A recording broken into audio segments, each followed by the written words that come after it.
من يهده الله فلا مضل له ومن يضلل فلا هادي له أشهد أن لا إله إلا الله وحده لا شريك له وأشهد أن محمدا عبده ورسوله اللهم صل على محمد وآله وصحبه ومن تبعهم بإحسان يوم الدين.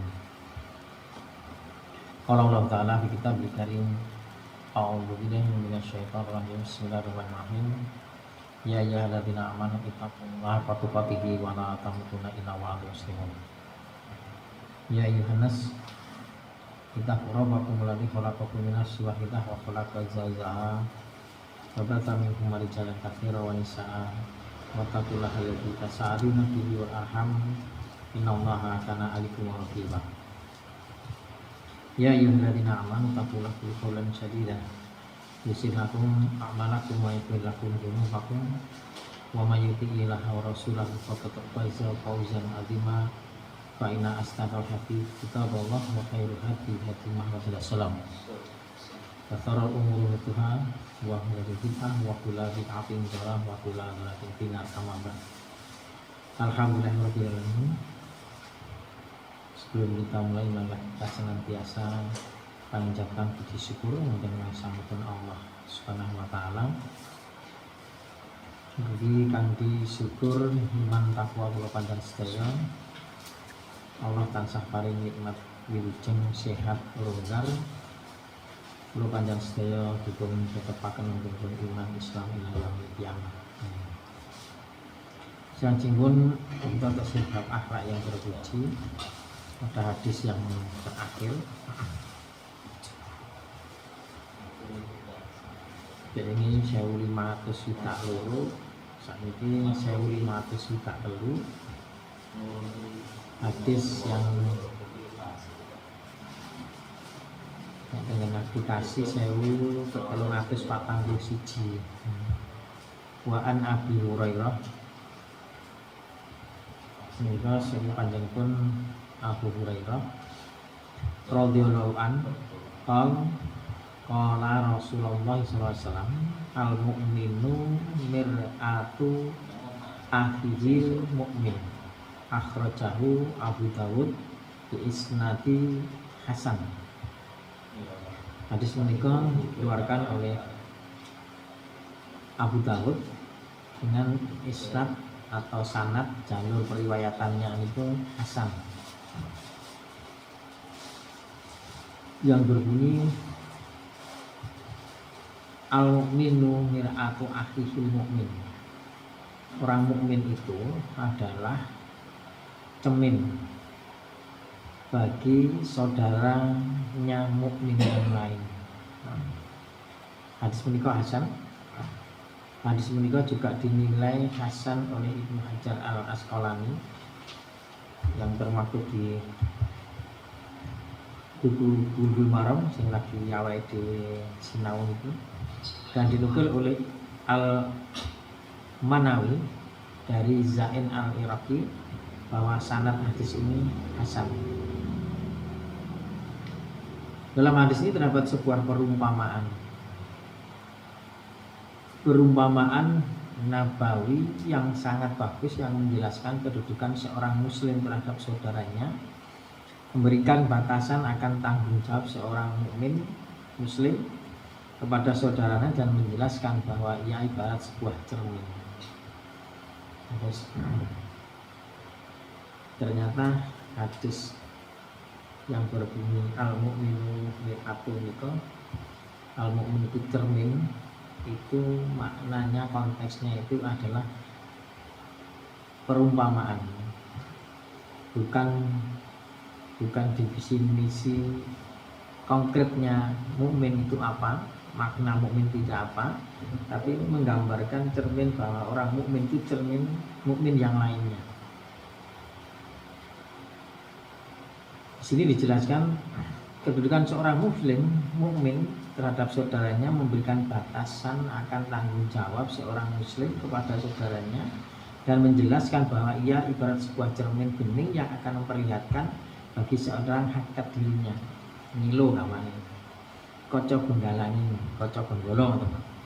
Seorang muslim yang benar-benar mencintai saudaranya seperti mencintai dirinya sendiri, tatkala ia menyaksikan aib saudaranya akan segera memperingatinya dan menasihatinya untuk meninggalkan kesalahan tersebut hingga ia dapat berhias dengan amalan yang soleh di hadapan zat yang menilai hambanya dari hati dan amal-amal mereka. Dan ini juga termasuk nasihat seorang muslim kepada saudaranya yang lain sebagaimana telah dijelaskan di dalam hadis yang kemarin telah kita pelajari. Dengan adanya hadis bahwa al-mu'minul mir'atu, akhil mu'min adalah orang mukmin menika cermin saudara mukmin yang lainnya, menika memberikan motivasi kepada kita, bahwa kita mestinya tidak hanya sekedar batasan ifah atau afif atau izah, sebatas harga diri saja. Awake dhewe nulung kancane itu bukan semata-mata awake dhewe hanya ingin menjaga kehormatan atau harga diri kita, namun lebih daripada itu rasa empati kita. Jadi hadis ini memberikan motivasi kepada kita agar kita tumbuh empati untuk selalu memperhatikan saudara kita. Dalam rangka memperhatikan saudara kita itu hakikatnya itu adalah cerminan diri kita. Tentunya kita harus bisa merasakan. Kadang-kadang kan kita hitung-hitungan kebutuhan. Ya karena itu, kalau kita bicara sifat manusia itu tidak ada yang salah gitu.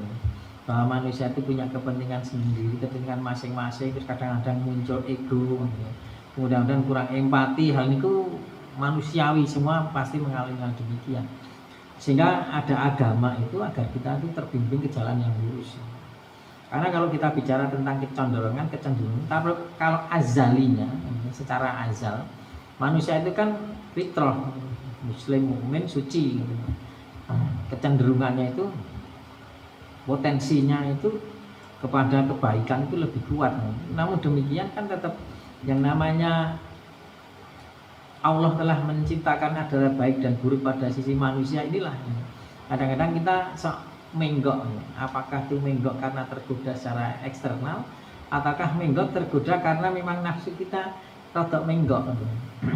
Itulah keseimbangan di dalam kehidupan ini dengan adanya agama. Karena di dalam agama itu ada keyakinan dan ada ibadah dan ada keberusahaan untuk berakhlak baik. Ya kemarin di dalam surat Al-Hajj nikah, yaitu berkaitan dengan sholat, aku asjudu nikah dan wa'budu rabbakum dan af'al khair, itu dijadikan satu kesatuan dalam konteks kepribadian kita untuk menuju kepada Allah Subhanahu wa taala. Semua hal yang wajar, tapi nanti akan termanage, kita akan bisa menjaga ketika kita mengutamakan hal yang demikian, beribadah kepada Allah, menyembah kepada Allah, dan sholat ini dan kemudian berbuat baik. Karena begini, kadang-kadang kalau kita bicara secara keseluruhan tentang kita manusia, bahwa Pak Allah itu siapapun itu manusia, lebih-lebih ketika menyatakan dirinya orang mukmin atau muslim, itu kan wala nabluwanakum, pasti kami akan menguji kamu sekalian. Jadi ujian Allah itu pasti datang, dan ujian Allah itu pasti. Kami harus kita sadari bahwa ujian itu kalau kita orang mukmin itu hanya dalam rangka untuk memberikan peningkatan sebuah keimanan kita. Tujuannya tidak lain bukan itu, karena tadarrunya kembali kepada Allah Subhanahu wa taala dalam rangka berserah diri. Semua ujian dalam rangka untuk meningkatkan keimanan kita.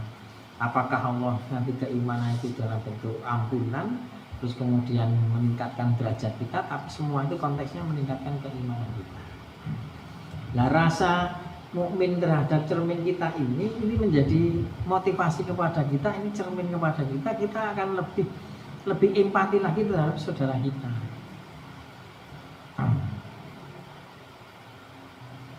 Jadi lebih merasa untuk bisa menolong saudara kita. Karena ternyata dinyatakan di sini adalah itu menjadi cermin bagi kita. Bukan kok terus kemudian saudara kita jahat ya jahat, tidak. Atau mata sabaha minhum fa huwa minhum, barang siapa menyerupai seseorang maka bagian dari golongan mereka. Itu bukan berarti kemudian ketika kita menyerupai wong kafir adik kafir, itu tidak. Terus kemudian kalau ada orang yang kita meniru seseorang, kemudian kita podo karo dheweke, kalau itu yang diperbuat orang Yahudi berarti kita juga Yahudi, tidak juga. Tapi secara umum itu juga memberikan penjelasan kepada kita bahwa kita harus hati-hati terhadap perilaku adat istiadat, peradaban dari agama sanes atau keyakinan yang sanes, karena mau tidak mau tetap mereka didasari oleh pemahaman-pemahaman, keyakinan-keyakinan yang atas dasar agama mereka, yang notabene kadang-kadang dan sering atau banyak yang berbeda dengan agama kita. Maka ada peringatan dari Allah Subhanahu wa taala, man tasabbaha minhum fa huwa minhum, barang siapa yang meniru pada mereka bagian mereka. Ya, harus hati-hati. Nah, dalam konteks man tasabbaha minhum fa huwa minhum digathuke karo nek awake dhewe sebagai mukmin, ini yang sekali lagi ngene. Awake dhewe niku eneng melakukan kesalahan ada menolong, ya jangan berarti wah nek kayak maling udah dikira ada maling, tidak.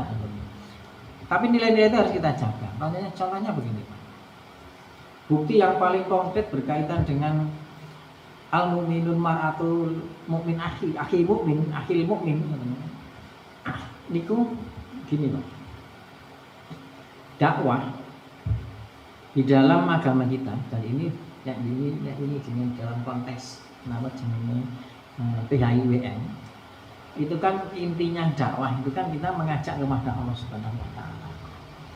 Hanya menyembah itu konkretnya dohirnya nyembah itu ya paling bisa kita bedakan di dohirnya itu di sholatnya.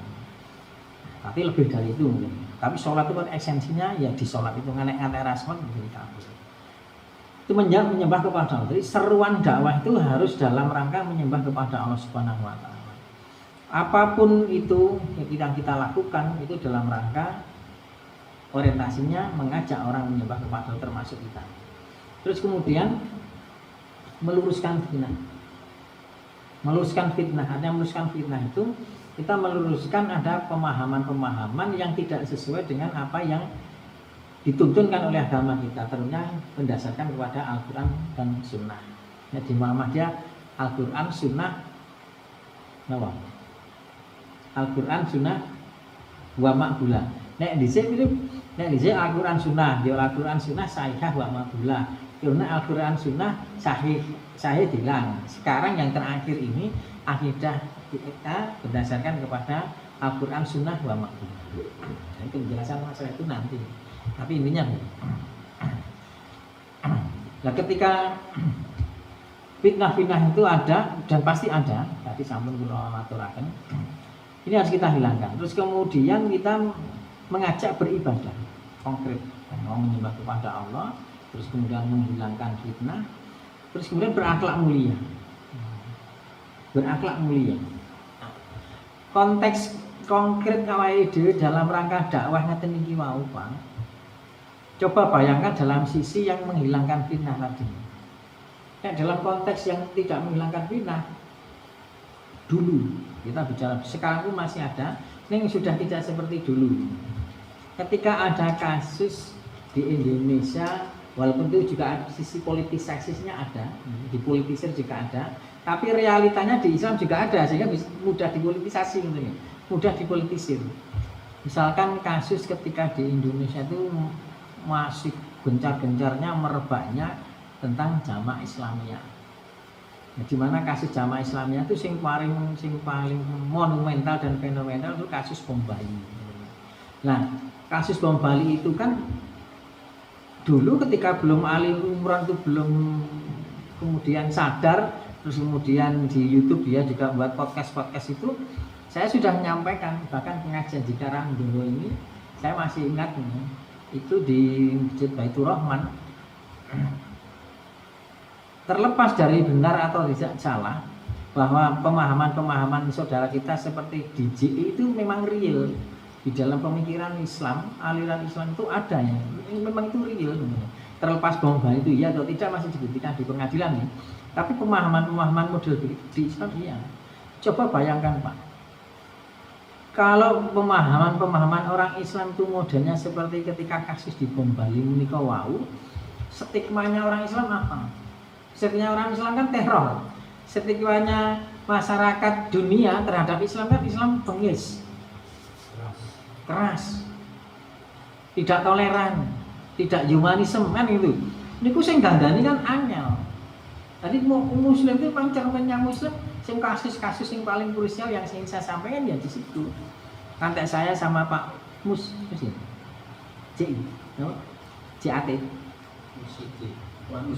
ada, boleh ditelepon langsung, dia tidak setuju dengan calon saya di Masjid Baitur Rahman, itu 15 tahun yang lalu, gula ratus itu harus bilang. 15 tahun yang lalu ditelepon, dia tak sanggup ini. Tapi saya tak sanggup diskusi ini. Tapi ini dia ngejaknya debat kan di masjid tak sanggup. Tapi tak tunggu-tunggu artinya saya bersedia tak tunggu-tunggu orang menindaklanjuti di mana. Tapi pada akhirnya kemudian ada kasus Ali Gufron itu yang terus kemudian podcast di mana-mana, diwawancarai di mana-mana dan sebagainya. Dia sudah bertobat dan banyak sekali yang ditobatkan oleh Pak Ali Gufron ya. Ali Gufron itu banyak sekali ya akhirnya sekarang mereda. Jadi apa yang saya sampaikan itu ada benarnya. Itu sebuah kesalahan dari dakwah kaum muslimin. Benar ya Pak?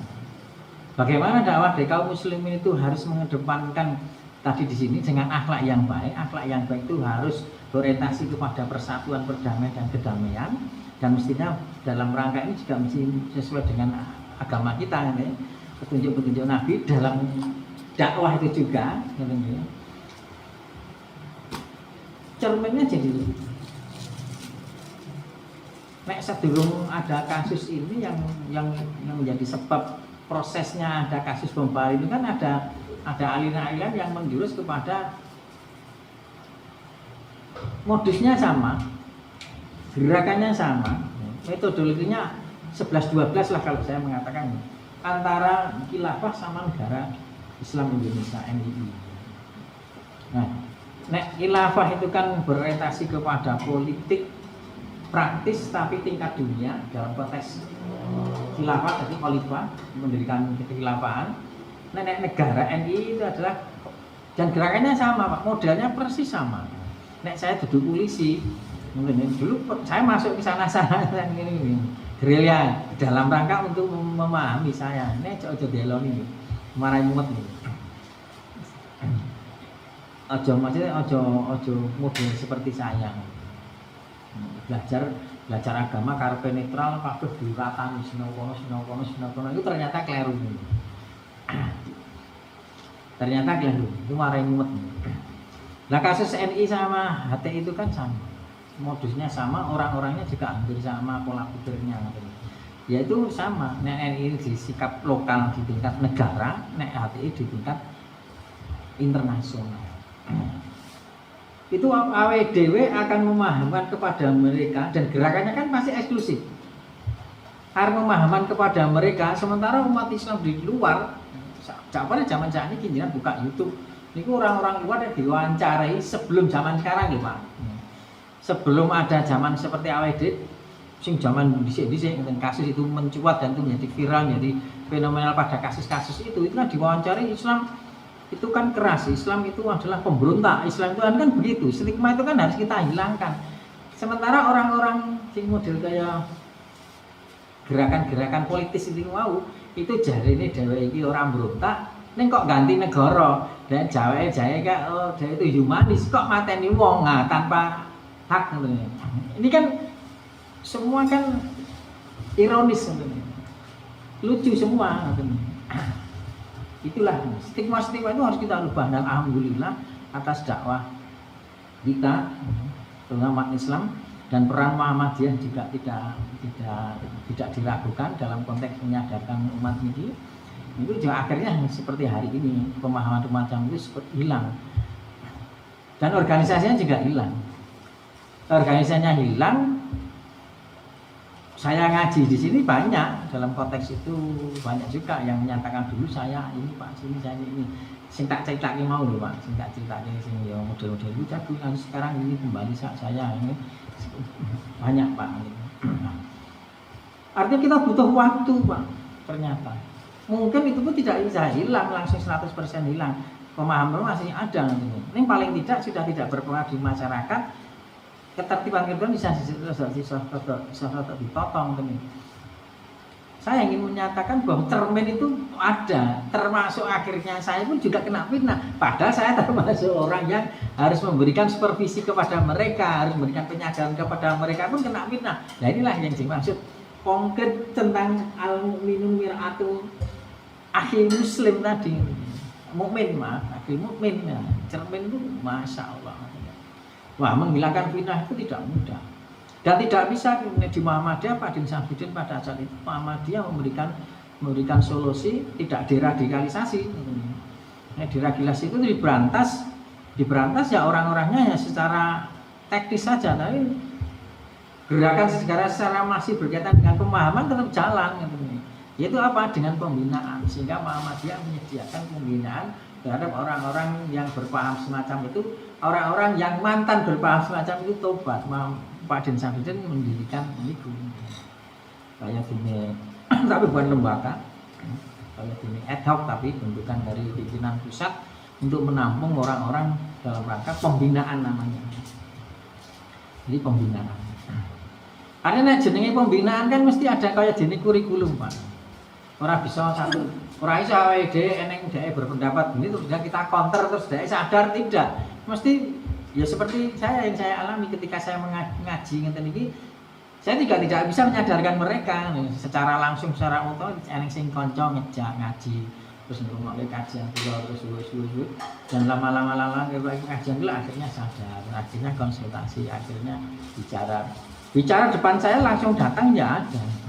Kula bisa sekretaris JI misalnya, tapi saya sudah tidak ada, selain JI bubar. Kami saya jadi sudah tidak seperti itu Pak. Yang saya mlebu ning Muhammadiyah rakyat kula mikirin ning Muhammadiyah ya JI-ne ketok sing kaya kula ngaten misalnya memahami ketok JI-ne bekas-bekas JI-ne jek ketok ngoten ya. Nah itu yang kalau Muhammadiyah kan open karena organisasinya bukan organisasi eksklusif, bukan organisasi rahasia ngoten ya, bukan organisasi underground tidak, tapi terbuka ya siapapun oleh Muhammadiyah itu hanya sebuah organisasi, bukan sebuah kelompok yang beraliran fanatisme ini.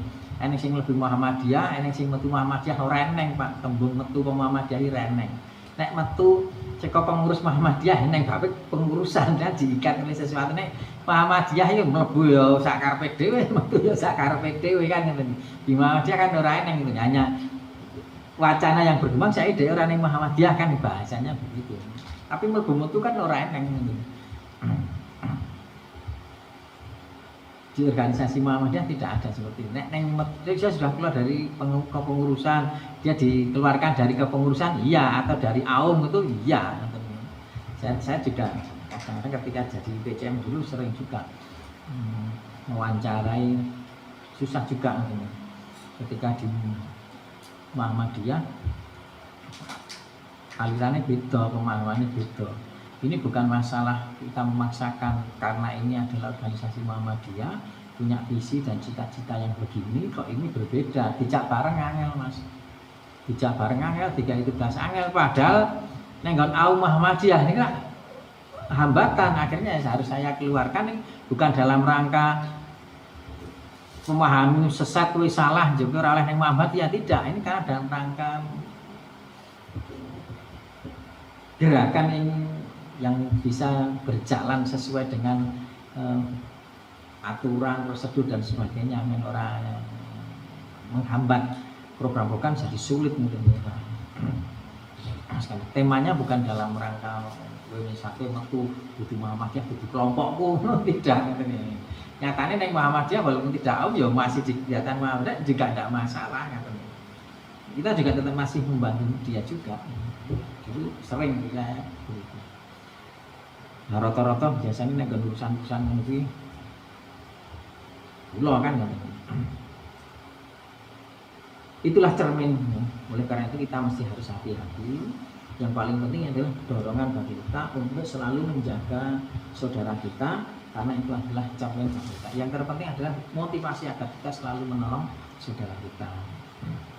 Kemudian hadis berikutnya Ibnu Umar, dari Ibnu Umar radhiyallahu anhu. Qala Rasulullah sallallahu al-mu'minu ladzi yukhalitunas. Mukmin yang bergaul dengan manusia, yukhalitunas wa yasbiru ala adham, dan sabar atas gangguan mereka, khairu minal ladzina la yukhalitunas. Itu lebih baik daripada manusia yang tidak bergaul dengan manusia, wala yasbiru ala adham, dan tidak sabar atas gangguan mereka. Bi isnadi hasan, di sini hasan dari Ibnu Majah, wa huwa inda Tirmizi, dan dia di sisi Tirmizi, Imam Tirmizi maksudnya hasan, ila anahu, akan tetapi lam yusami sahabi, dia tidak sebut nama sahabat itu. Dia tidak sebut dari Ibnu Umar. Jadi ini, mukmin yang bergaul dengan manusia dan sabar atas gangguan lebih baik daripada manusia yang tidak bergaul dengan manusia. Sing repot ini terus orang bergaul dengan manusia, orang sabar sisan. Iki sancur-ancuran ngeten lho. Nek dheweke kuwi mau salah mergo bergaul, wajar, Pak. Iki ora bergaul, dia tapi tidak salah, ini parah. Wong sing bergaul dengan manusia, berjuang untuk umat manusia, terus tidak salah, itu isih luwih apik tinimbang wong sing ora berjuang untuk kepentingan manusia. Tadi nggih dakwah tadi. Tapi dia juga melakukan kesalahan. Ini lebih buruk lagi. Rumangsane awake dhewe kadang-kadang nganggo jargon itu. Rasa ngaji ku ndak ngerti. Ada rasa ngerti wae nek salah rapopo lah. Sing jadi masalah dosa besarnya di sana itu bukan masalah dia tidak mengerjakan karena salah, tidak dosa, ngoten nih. Dia tidak mau itu. Ketika dia tidak mau melakukan perbuatan-perbuatan amaliyah yang itu notabene sebuah bentuk dosa, ngoten nih, ismi, dia dosa besar. Lah kalau kita berjuang, bergaul dengan manusia, karena memang perintah kan begitu agama, baik itu Al-Quran atau hadis, khuluqin nas, berbaurlah dengan manusia, kan banyak sekali. Berbaurlah dengan manusia. Tetap salah. Salahnya kita kan bukan dalam rangka memang kita mau salah, memang tidak mau kebenaran, tidak. Tapi memang keterbatasan kita sulit untuk melakukan sebuah kebenaran. Lah, keterbatasan inilah wal takum minkum umatin yad'una ilal khair ta'muruna bil ma'ruf wa tanhauna 'anil munkar ulaika humul muflihun. Ulaika humul muflihun itu kamu orang beruntungnya, keberuntungan di sini. Allah akan memberikan tadi lebih baik kan. Lebih baiknya itu keberuntungannya itu adalah ampunan. Salah wong sing berjalan untuk menuju kebaikan dan beramar ma'ruf nahi munkar, berajak terhadap sesama, kuwi mau ampunane Allah luwih gede tinimbang wong sing gur meneng ae ora gerak, ora berbaur, meneng salah.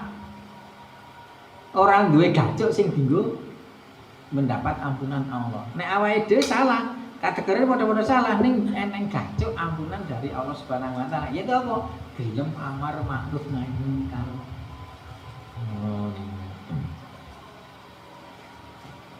Atan ya. Cekap semanten nanti kula mugi bermanfaat. Sesuk wis ganti bab. Katen enten-enten kirang-kirang lampung yang cukup. Assalamualaikum warahmatullahi wabarakatuh.